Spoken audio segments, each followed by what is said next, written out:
إن في خلق السماوات والأرض واختلاف الليل والنهار لآيات لأولي الألباب۔ السلام علیکم ورحمۃ اللہ وبرکاتہ۔ محترم ناظرین و سامعین، آج ہم آپ حضرات کو ایسی صورت کا عمل بتلا دیں گے، اس کو 7 بار پڑھنے سے دنیا کا کوئی جادو اثر نہیں کر سکتا ہے۔ بہت ہی مجرب اور آزمودہ عمل ہے، اور نبی پاک صلی اللہ علیہ وسلم کی صحابی سے ثابت ہے۔ اس عمل سے دنیا کا کتنا بھی بڑا جادو ہو، کتنا بھی بڑا جادوگر ہو، اثر نہیں کر سکتا۔ یہ عمل خصوصاً ان مریضوں کے لیے بھی مفید ہے جن کو ہر وقت یہ خوف سوار رہتا ہو کہ دشمن ان پر جادو کر رہا ہے یا ان پر جادو ہو رہا ہے۔ اگر کوئی شیطانی وار چل گیا ہے تو اللہ تعالیٰ کے کلام سے مدد لینی چاہیے۔ جادو کے ذریعے سے لگائی گئی آگ مٹ جائے گی۔ حضرت جبرائیل علیہ السلام کا حضور اکرم صلی اللہ علیہ وسلم کو بتایا گیا ایسا عمل بتائیں گے، نظر بد کتنی ہی خطرناک کیوں نہ ہو وہ فوراً اتر جائے گی۔ آج جو عمل بتانے والے ہیں وہ سحر، جادو ٹونا، نظر بد، بندش، چاہے وہ کسی بھی چیز کی بندش کیوں نہ ہو، کاروباری بندش ہو، شادی کی بندش ہو، اولاد کی بندش ہو، یا کسی بھی طرح کی بندش ہو، یا ہر طرح کے تعویذات کے بد اثرات کو ختم کرنے کے لیے قوی الاثر ہے یہ عمل۔ خواہ کسی بھی خبیث ارواح کی چوکی بٹھائی گئی ہو، سب کا اثر باطل ہو جائے گا۔ اس وظیفے سے شیطان کے شر سے محفوظ بھی رہا جا سکتا ہے۔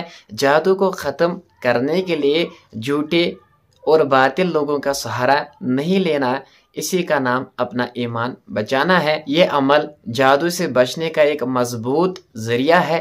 حضور اکرم صلی اللہ علیہ وسلم سے صحیح طور پر یہ ثابت ہے کہ آپ صلی اللہ علیہ وسلم نے فرمایا ہر بیماری کی دوا ہے، اگر بیماری کی دوا صحیح دی جائے تو اس بیماری سے نجات مل جاتی ہے۔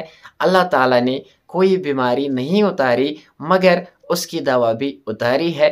جادو کی تاثیر کو ماننا ضروری ہے کیونکہ یہ براہ راست قرآن مجید اور صحیح حدیث سے ثابت ہے۔ جب کوئی جادوگر کسی پر جادو کرتا ہے، یوں سمجھے جادوگر نے غلاظت اٹھا کر اس کی طرف پھینک دی ہے، کیونکہ یہ جو جادو ہے یہ ایک غلاظت ہے، یہ حرام ہے، اسلام میں بہت بڑا گناہ ہے، واجب القتل ہوتا ہے جادوگر۔ اس لیے جب بھی کسی کے اوپر جادو ہو جاتا ہے تو آپ اس طرح سمجھیے کہ جادوگر نے غلاظت اٹھا کر اس کی طرف پھینک دی ہے۔ اب یہ متعلقہ شخص پر ہے، یعنی جس پر جادو کیا گیا ہے، کہ اس پر ہے کہ وہ اس غلاظت سے کس قدر متاثر ہوا ہے۔ صرف اس کی ذات متاثر ہوئی ہے یا اس کا خاندان بھی، یا اس کا رہائش گاہ بھی، یعنی جہاں وہ رہتا ہے اس پلیدے کا شکار ہوئی، اگر ہوئی تو کس قدر ہوئی۔ اب اگر متاثرہ شخص اس گندگی کو ہٹانے کا بندوبست نہیں کرتا تو یہ اپنی نحوست پھیلانا شروع کر دیتی ہے۔ جادو پائیدار نہیں ہوتا۔ اللہ تعالیٰ فرماتے ہیں جادوگر کبھی کامیاب نہیں ہو سکتا، وہ جیسے بھی کسی طرح سے بھی آئے وہ وقتی دھوکہ اور شیطانی عمل ہے، اس سے جسم پر اثرات واقع ہو جاتے ہیں۔ جادو کا توڑ کرنے کے لیے جادو کا سہارا نہیں لینا چاہیے۔ اس کی مثال اس طرح میں دے دیتا ہوں کہ ایک برتن گندا ہے، اس کو دھونے کے لیے، اس کو صاف کرنے کے لیے ہم نے کیچڑ اور گندے پانی سے دھونا اس کو شروع کر دیا ہے تو وہ اس سے صاف و پاک نہیں ہو سکتا یا نہیں کیا جا سکتا، بلکہ وہ اور گندا ہو جائے گا۔ اس کو پاک و صاف کرنے کے لیے ہمیں صاف پانی کی ضرورت ہے، اور اسی طرح یہ جو غلاظت جادو ہے اس سے پاک و صاف ہونے کے لیے ہمیں قرآن سے ہی، یعنی صاف چیز جو ہے وہ قرآن ہے، اسی سے علاج کر لینا چاہیے۔ آپ کو جو میں عمل بتلا دوں گا نہایت ہی مجرب اور صحابی رسول صلی اللہ علیہ وسلم سے ثابت ہے۔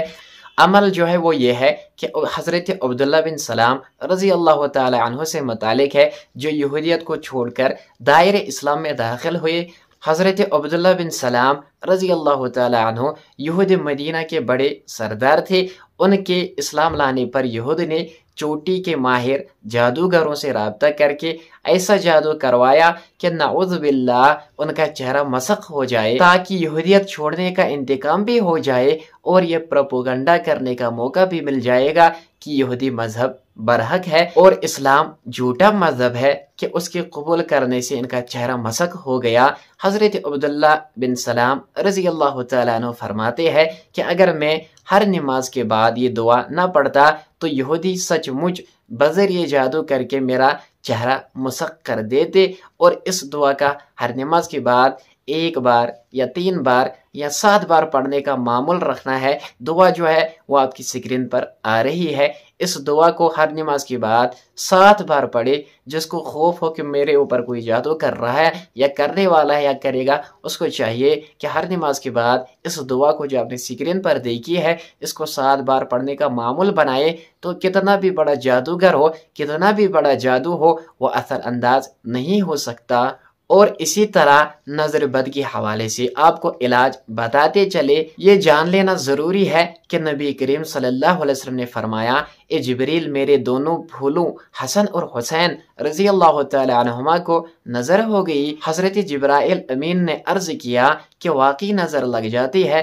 آپ نے وہ کلمات جبریل علیہ السلام سے دریافت کیے، جبریل علیہ السلام نے آپ کو یہ کلمات بتائے، جو کلمات آپ سکرین پر دیکھ رہے ہیں یہی کلمات حضرت جبریل علیہ السلام نے نبی پاک صلی اللہ علیہ وسلم کو بتلائے ہیں، جو آپ نے سکرین پر دیکھی ہے۔ جب بھی کسی کو نظر ہوئی ہو اور جب آپ یہی دعا کسی مریض کے لیے پڑھیں گے جس پر نظر ہے، تو آپ کو کرنا کیا ہے، آپ کو اس دعا کو پہلے سے پڑھنا ہے۔ جب آپ پہنچیں گے آف الحسن والحسین، یہاں جب پہنچیں گے آپ کو کرنا کیا ہے، آپ کو آف کے بعد حسن اور حسین ہے، اس کو ہٹا کر آپ اس مریض کا نام لیں گے۔ مثال کے طور پر کسی کا نام حلیمہ ہے، کسی کا نام احمد ہے، کسی کا نام محمد ہے، تو اس پر نظر لگی ہے، تو آپ کو اس طریقے سے پڑھنا ہے۔ جب آپ دعا میں پہنچیں گے آف الحسن تک، آپ کو اس طرح پڑھنا ہے، آف الحلیمہ یا آف محمد یا آف کریم۔ تو اس طرح سے اس دعا کو اس مریض کے لیے پڑھیں گے، جو بھی نظر اس کو لگی ہوگی انشاءاللہ تعالی اسی لمحے وہ نظر بد ختم ہو جائے گی۔ یہ دعا نبی کریم صلی اللہ علیہ وسلم نے حضرت امام حسن اور حضرت امام حسین پر پڑھ کر دم کیا، اسی لمحے وہ کھیلنے کودنے لگ گئے تھے۔ اللہ تعالی ہمیں ہر شر سے محفوظ فرمائے، آمین۔